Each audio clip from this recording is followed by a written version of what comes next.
Namaste viewers. In this chapter of SADHANAMAST, we are in this quaint town of Mysuru with Ramesh. Ramesh is a business consultant, management consultant and a brand professional, and he's been working in this industry for about 2 decades now. At the peak of his career, while everything was going on well with him and he was a globetrotter at that time, he decided to quit. And after quitting, he wanted to take a better and deeper and spiritual meaning to his life. What did he do? Why did he quit? Right now, he is working as a brand professional and as a brand communications expert. He is teaching to a lot of people. Yet, he is giving a whole lot of priority to his spiritual disciplines and maintaining a work life and spiritual life balance. So let's hear from Ramesh, his story at SADHANAMAST.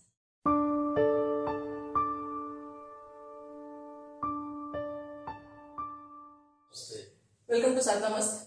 Thank you. And thank you very much for inviting me to Mysore. Yeah. And today in this chapter of SADHANAMAST, I know we had this discussion before that I discuss a whole lot of things with people who have made sadhana their priority. They have they are committed to their spiritual disciplines. So one among them is you, and thank you very much for attending this. And so I will just jump off into the questions with Ramesh now. Ramesh, a little bit about yourself. At the beginning, I mentioned to my viewers that you are a brand consultant and you are currently working as well, but you are very, very committed to your sadhana. And but at the peak of your career, you decided to take this jump in terms of having a more spiritual life. So tell us about that. What exactly happened during that time that you thought of this? I can't say if I actually thought of it and then chose to do it, but I had reached a point where I thought that I couldn't continue working as I was working then. It was that. So how was your work life at that point of time? There was work, there was no life. That's how it was. So, it was work and more work and nothing else. Because I was at that time working, it was my 5th year into a startup. Okay. It was called Indigene Life Systems, and it was a KPO. And we did with Indigene what the IT industry did, outsource offshore business. But we primarily worked with pharmaceutical companies out of the US and also doctors out of the US and then also Europe. So I was looking after their US operations primarily. Okay. Though I started with the India operations, I was heading the India operations initially, looking after brands like Horlicks and all. But then I moved to the US operations, and that was when I was hardly spending time at home. And typically startups, it's like climbing the Himalayas without oxygen. So all you do is work. I remember putting in almost 17 hours a day, every day, 365 days for about 5 years. So the hazards of a corporate life, I must say. So that was when I think, then I also started, initially taking care of the Europe operations when the US operations stabilized. And then they came up with the offer that why don't you move to the US or move to Australia? And I realized that that's about. I'm not going to go anywhere because I was reporting directly to the part owner, part director kind of. And if you're going to, so all you can do is change geography. Okay. And beyond that, there's nothing. So that is the point at which I quit. I don't know. Maybe there was something that was happening and all of that, because I can say that I was spiritual before that. I wasn't for those 5 years. I did nothing for those 5 years, and then something happened after that. So did you miss spiritual life then at that point of time? Did you miss going to your temples? Did you miss doing your daily rituals? No. Actually, the first 4 years I was very happy.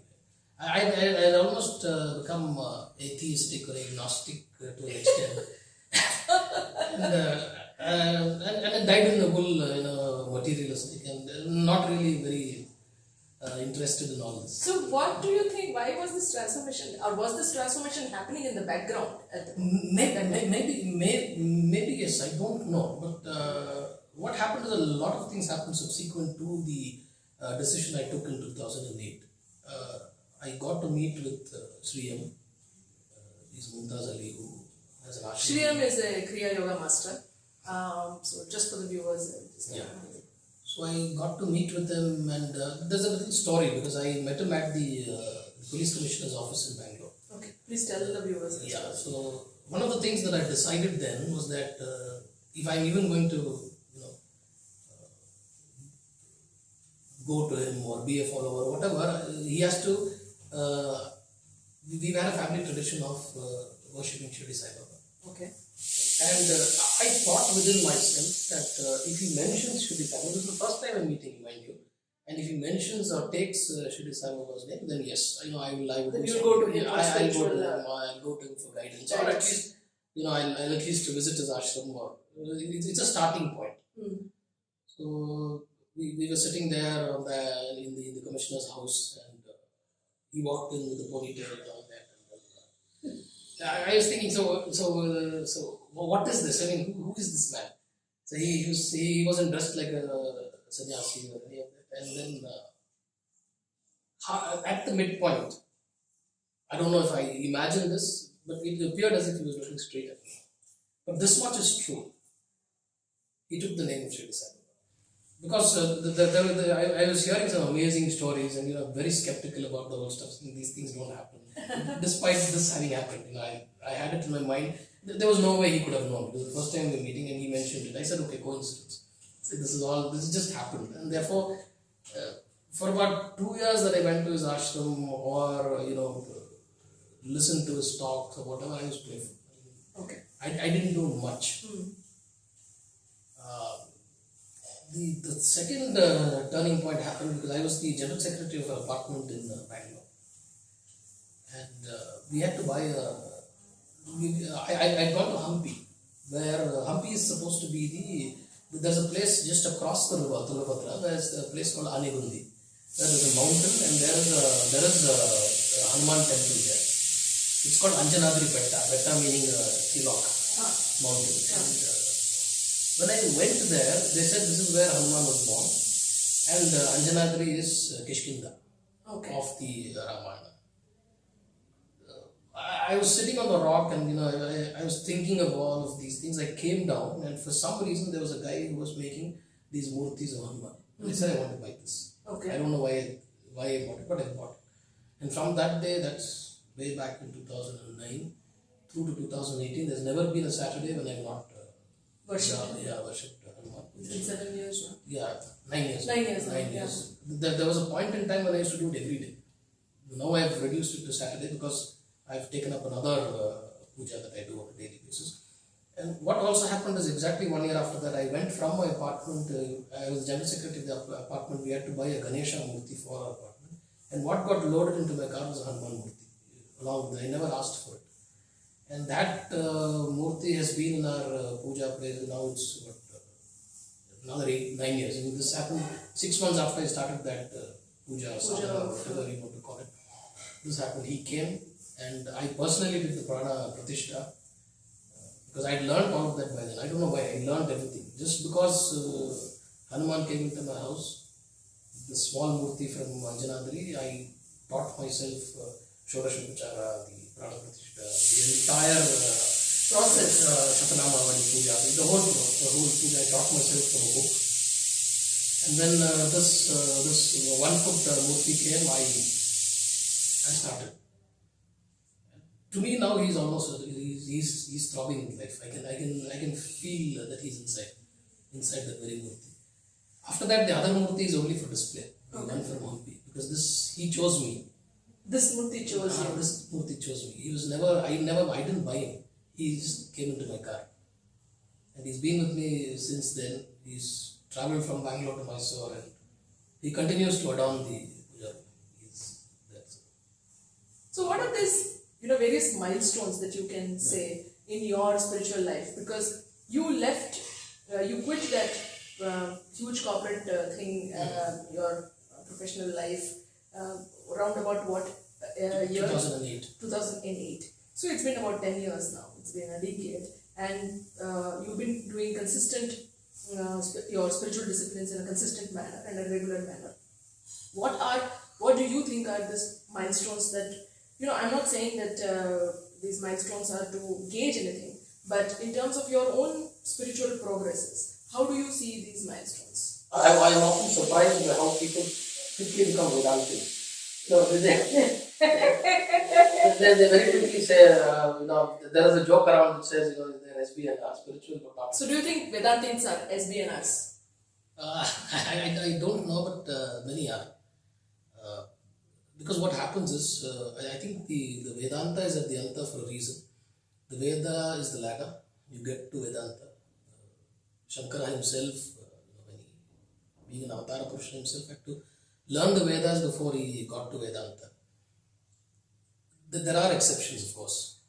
But those are people who have finished all of their work in the previous birth. You have Ramana Maharshi who makes the quantum leap. Correct.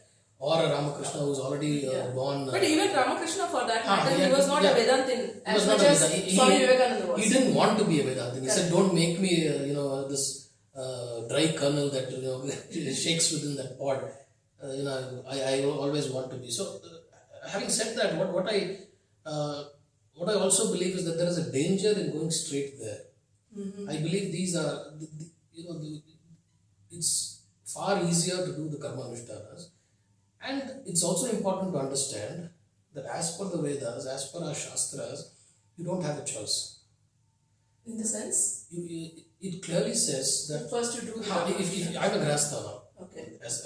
In the householder. Yeah. And I don't have a choice.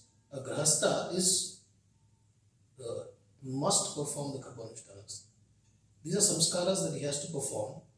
And he need not worry about getting to the stage. I don't worry about it at all because I don't believe that I'll get to any stage in this lifetime. It's not going to happen. That's an honest confession from him. That because when you have that expectation, then you don't do the right things. You just give it up. And what you need to do is these karma anushtanas are so clearly marked. For example, this is the book that I normally. If there is one person who's inspired me, it is this. Kanchi, the Chandrasekhar Saraswati. He's called as Mahaperiyava. And being in Karnataka, the languages I knew were only Kannada, English, and Hindi. Mm-hmm. But I taught myself Tamil only to be able to read this original.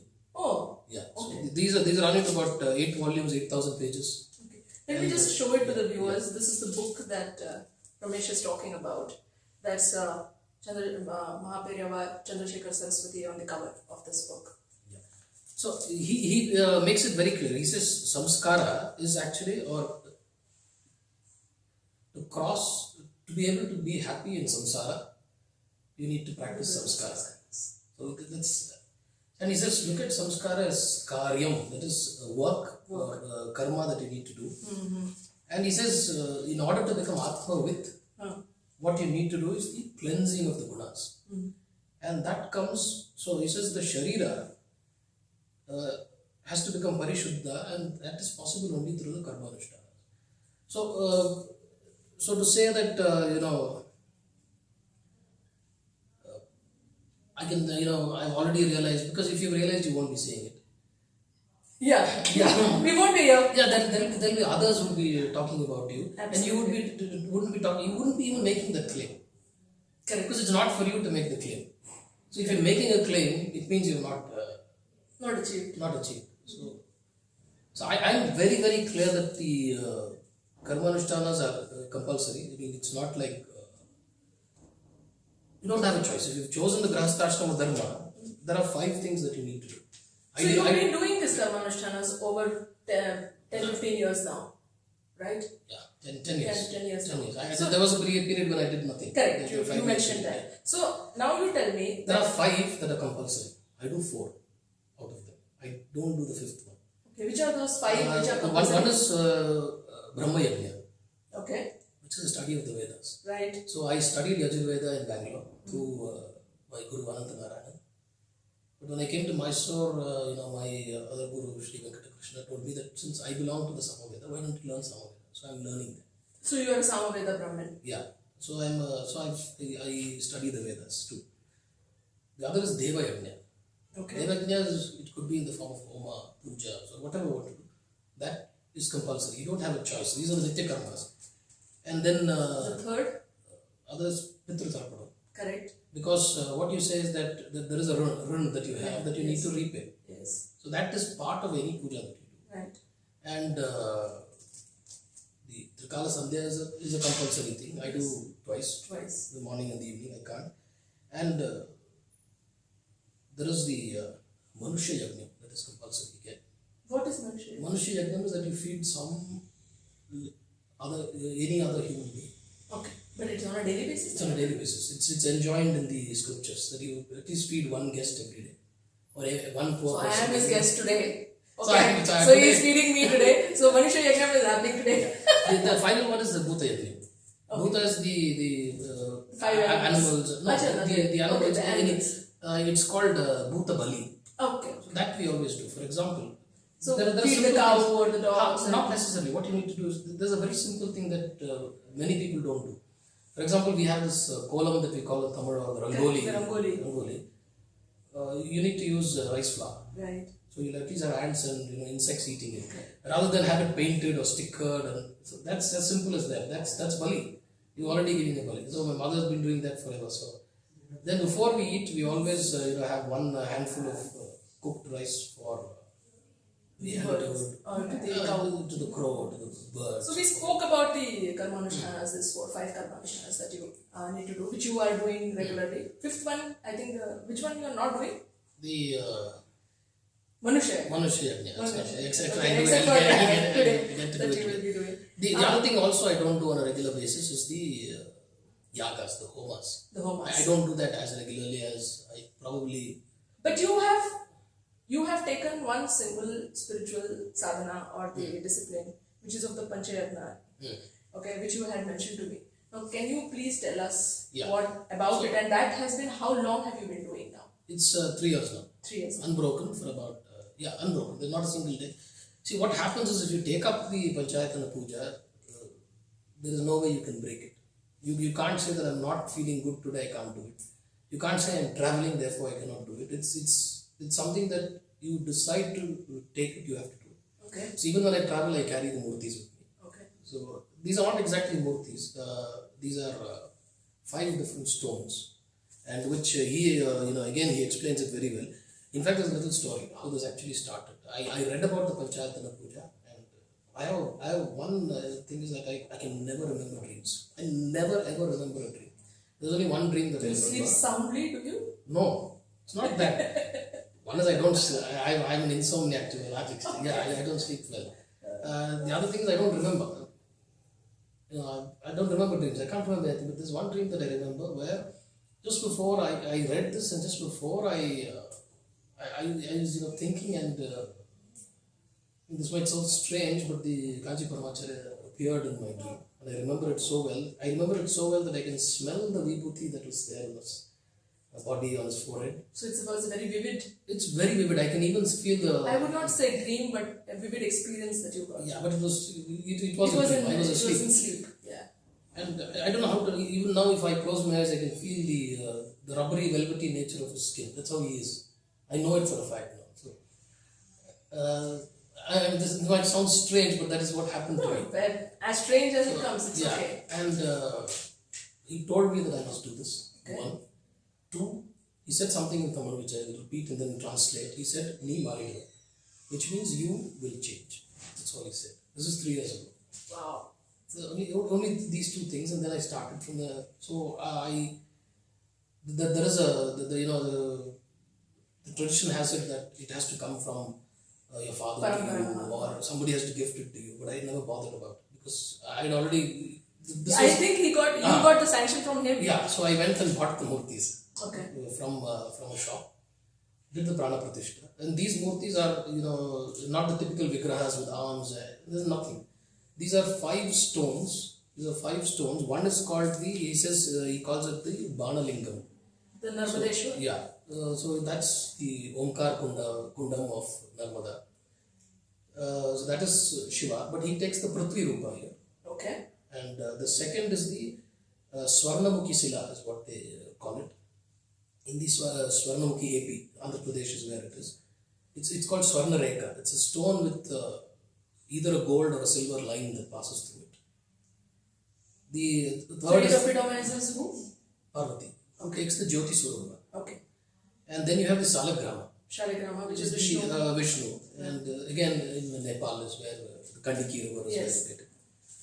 Then Surya in the form of a Spatika. Okay. And again it's available in the tributary of Kaveri, Vallam, in Tanjavur. Okay. So, or Kaveri itself, you get it in Tanjavur. And finally you have the Sholapatra, which is a red stone again from central India. The Shon, the tributary of the Ganga. So these 5 murtis, they are shapeless murtis. But to me they throb with life now, because I got them home, I had a clear Adesh, and I did the Prana Pratishtha myself for each of these murtis, and I've been worshipping them continuously. And I do an Abhishek. Whenever possible, I also chant the Purusha Sukta during the Abhisheka. Now I also do Samaveda Purusha Sukta or the Yajur Purusha Sukta, whichever works for me at that time, when I have the time. Otherwise, I do the normal puja that I normally do. I do a Abhisheka with milk every day, and that milk is what I first have. Drink. It's the Padodakam is what we say. Correct. It comes from the and this one. So it's a complete Shodasha Upachara puja that I do on every day. So for example, if I travel, I carry. If I find that I can't find flowers, I carry dried tusi and raisins and so on. Because Naivedya or Nivedanam is compulsory. Correct. The other things are not important, but Nivedanam is compulsory, saying that today, whatever I get today is because of you. So so when I started this, it started off nicely, smoothly, but he probably meant this. He said he would change, right? And at some point it became too much for me. I couldn't take it, in the sense, what I noticed was that it was bringing out the worst qualities in me, things that I had suppressed. So there was a churning which was happening? I didn't realize that. No, in retrospect, yes, that's what happened. But what I did not know is why was it happening. Okay. I thought he told me I am doing this, and why am I going through this? That's usually what we all face. And people at home couldn't understand the fact, why is this guy screaming, ranting, angry. Anger is something that I've had. I continue to have. I'm extremely short-tempered, very angry, but I forget it within a minute. It's like a flash, so this reached the peak during the period. It's subsiding now. It's subsiding now. So 3 years now, we have met you at the right time, which means it was like I typically used to see red, and anger at everything. What I realized is that it's just throwing out the anger, but the expressions that it was coming out, anger. Then I'm one person who never cries. Whatever happens, I never ever have. So you've been doing this ritualistic discipline for now 3 years, and I that brings us to another question: is that the generic perception of sadhana, or a westernized concept that which is prevalent, is that spiritual life is supposed to make things easy? But in your case, it was not so. You spoke to me about a lot of challenges that you faced. No, I went through hell. I was hauled over the coals, literally. So what is this? I mean, why is the ritualistic discipline, and that is primarily because of this, that there are a lot of people who want to say that I'm spiritual but not religious. Because of this, they want to avoid this discipline part of it. Okay, why is discipline so important? And isn't discipline supposed to make your life easy? Why is it difficult? And especially I have seen in sadhanas of our faith. Yeah. No, that would mean that you take a very transactional. This is not a transactional relationship. Much like some other faiths where I say, do this, you give me this, you do this. We do have that as well. And there are a lot of people who do it transactionally, but you can't. The Panchayatna puja or sadhanas of this nature are not transactional. Because at the end of it, what you do is Sarvam Brahmanarpanamastu is what you say. That is, I have done this puja not for me, but I'm not even the I hand over whatever the benefits that accrue from this to the all-pervading Brahman is what I'm saying. It's over. I did it, and therefore anything that you do is for the greater good or good. Having said that, I think the analogy that we need to use is that, for example, we are willing to spend 25 years of our life, 25% of one quarter of our life educating ourselves, not knowing what that education is going to do. I studied something else, I do something else. We are willing to spend, 50% of our lives earning a living in the hope that we'll somehow live the life that we think we will live at the end of it, not knowing if we will, live that long. So when you're willing to do that, we go through, nobody is going to have a smooth passage through education, through their school and colleges, or through employment, especially when you start, the boss from hell comes, all of those things happen. So when that is the case, when you're willing to go through all of that, just to ensure that the paycheck comes at the end of the month, how do you expect that suddenly you can sit in one corner and suddenly start, worshipping, and in 2-3 days you'll have some great, grace descending on you, or some divine revelation? It won't happen. It cannot happen. What I've realized is that you have to work through the discomfort, and I went through it, like you said. I did reach out to. There was a time when anger, like I said, that. And I had this radiating pain that I said that I had, starting from the top of my eyes, radiating. And I did reach out to. At the time I was not even going to see him, so I did reach out to Rohit. So I specifically messaged him because I also watched a video of him where he actually said that, focus on one ishta rather than, dissipate your energy worshipping so many murtis. So I was a little confused. Here I am worshipping 5 and Hanuman is my ishta, so what am I already worshipping him? And then he made it very clear that what's happening is that this is energy that's moving, Shakti that's moving around. Stick to it, and what you're doing is not different. Here, what you're doing is the cleansing of your Panchayatna. That's the whole purpose of doing the Panchayatna puja. So you need to. So you just sent out a message. You will have worked through the discomfort and continue doing what you're doing. I think those two things, that the confidence that I got after that, and that helped me get over that phase. It's not that I've come out of it, but I know that there is a light at the end of the tunnel. You're doing this for 3 years. Have you seen any, transformation in yourself? Yeah, one was the cleansing bit that happened, the anger, and after that, it's subsided, but it's not gone as yet. It's still there, and the tears, that is one. That is another thing. But transformation, as in personal transformation, now I know for a fact that each of these murtis are living murtis. 1, 2, that there is a connect between us, amongst us rather, and I no longer worry about whether this should happen, that should happen. Those things I've stopped planning long term is one change that I've noticed, because I find it absolutely useless thinking of the long term or something. I don't know, this has come naturally because I was one of those guys used to plan long term plans. And being a brand professional, I'm sure there's a strategy involved in everything. But it doesn't work like that. You can't have a quarterly plan, you can't have a Q1, Q2, Q3 targets. Those things don't happen at all. And for anyone who chooses this path, I think the path itself is what matters. Simply go. Are you getting a lot of Sharanagati in you? I mean, surrenderance towards the divine intent. I have surrendered to a large extent, but I think there is still some way to go, because this transformation is happening. This transformation is happening. It's not like you seem to have a choice. I like that. No, that's the only way I see it, because I am not the kind who surrenders. I've always been the guy who says, no, if this cannot happen, then I should make it happen. Make it happen, yeah. This does not happen, then I do, but that's not happening. So it's like I don't have that choice anymore. That's nice, yeah.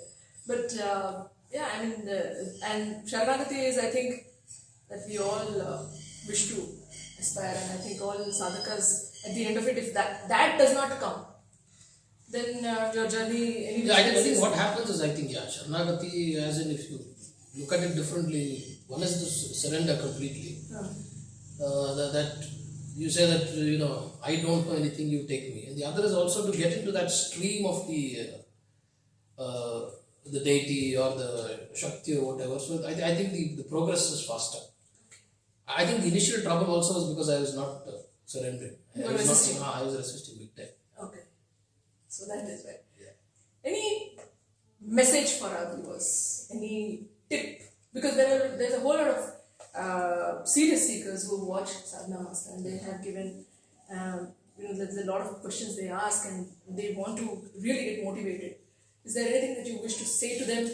Any particular sadhana that you want to talk to them about, or anything that you wish to speak to them?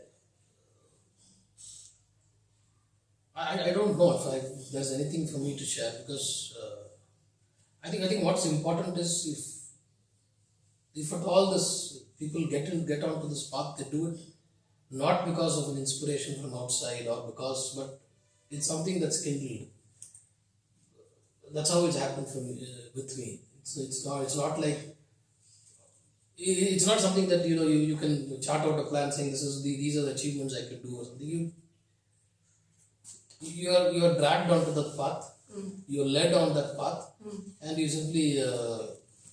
simply walk in the hope, in faith, in Shraddha, that you will be taken care of. That's the only thing. And every person who steps on this path, particularly if you are a follower of the Hindu faith, the Hindu Dharma, it's not going to be easy. There's going to be a phase when you don't want to do it anymore. And that's the that's turning point. That's the breaking point. That's either you work through it, or some people simply stop, because it's very uncomfortable. So you're saying to our viewers that they should walk through it. They should. What I'm saying is that it can't be forced. It won't happen if you say that I'll get up at this. It's not like a diary that you maintain and say I'll do this. It's something that should happen on its own. And once it happens, and once you see some, it's like this. It's in the computer screensaver. Initially, it's good. But you just have to shake the mouse and do a little, then the real trouble starts. When you actually get to know, okay, you got into something that you didn't have a clue about. But if you actually stick to the path, continue to do what you do, you will be taken care of. So that's an assurance at the end of the day. Yeah, that's an assurance. I can give now. You could not have given it earlier. I could not have given it earlier. I'm perhaps lucky, that I actually went through that phase and came out of it without giving up on. Because now I see that if I had given up, I would have lost something that. And to some extent, I think what I've gained is that there is a certain amount of intuitiveness that's come on. That's the one change that I can actually see, that I don't know, if you look at it at a very gross level, it's about I make better decisions. But it's much deeper than that. You actually know that that you actually know for a fact. Now I can say for a fact that there is something to be gained by choosing this path. Okay. That is the one. That's nice. Thank you very much for being in this program. Thank you very much for giving insights into your spiritual life. Many people would do so. Many people are very closeted about it. But if you are with your spiritual practices, if you are able to motivate a whole lot of people, then why not? And so it was great and inspiring story of yours, Ramesh. Thank you. Thank you for the opportunity. Thank you for being in Sadhana. Thank you.